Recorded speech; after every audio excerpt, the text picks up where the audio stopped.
What's so special about electrical safety? Millions of people use electricity every day, and it's not a major problem. Why all the fanfare about electricity in the workplace? Well, that's a good question. So let's begin with some basic understanding about electricity. Then we'll demonstrate the reasons all employees must use extra caution when using electrical equipment and appliances. There are different types of electricity or electrical energy: low voltage, high voltage, static electricity, alternating current, direct current, and so on.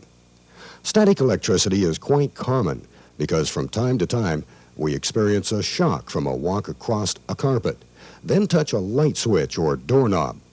Static electricity originates when two different materials are brought together, such as the soles of the shoes and the carpet. Then they're separated. When the two materials are forced apart, two different kinds of electricity are produced, one type on the carpet, the other on the shoe soles. They attract each other, trying to pull the shoe back to the carpet, attempting to recombine. If the two types are not permitted to recombine where first generated, and the person touches a doorknob or light switch, the electricity flows through the body, arm, and finger to leave by the doorknob or light switch. You can feel the shock as it leaves your body. The electricity is now gone, and you won't get another shock until you generate more electricity. That's static electricity. It can be generated in many ways, but for now, let's think of static electricity as electrical charges. How about those high voltage lines you see on telephone poles? Ever wonder how birds can sit on those lines without getting shocked? But if a human did that, they'd be in serious difficulty. That's part of understanding what electricity is and how it works. Basically, a circuit consists of three essential elements. One element is the source of energy, shown here. This supplies the driving force or voltage to make the current flow. Next, we must have a user of electricity, such as a light bulb. Thirdly, you must have transmission lines or wires to conduct the electricity. For current to flow, there must be a complete or closed circuit. If the wire is cut or disconnected somewhere, forming an open circuit, charges will accumulate and stop the flow of current. The bird must be part of the electrical circuit, and there must be a continuous flow of many charges, not just a few to charge up the bird. A human touching this same wire would probably be electrocuted because he would be grounded by the apparatus that lifted him to this position, such as a crane. The electricity would flow from the wire through the body to ground by way of the crane. Electrical equipment has a lot of wiring to carry electrical current, and naturally, wiring can become loose or even broken during daily use. When this occurs, a potential shock hazard can be created.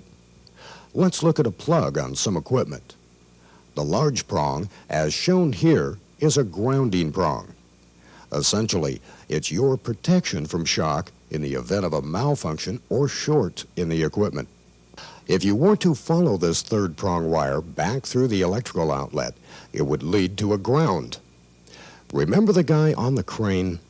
Electricity went from the wire through his body to ground.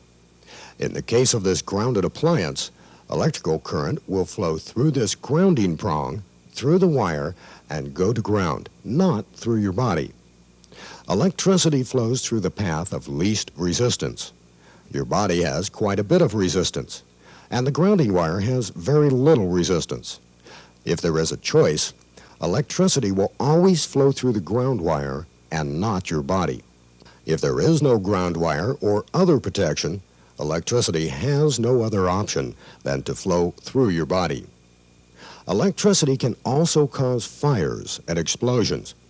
Flammable agents and many other flammables found in work environments can be ignited by electrical sparks, and even static electricity, alcohol, acetone, various preparations and sprays that use these and other flammable components, clothing, bedding, oils, greases, all are suitable fuel for an unexpected fire.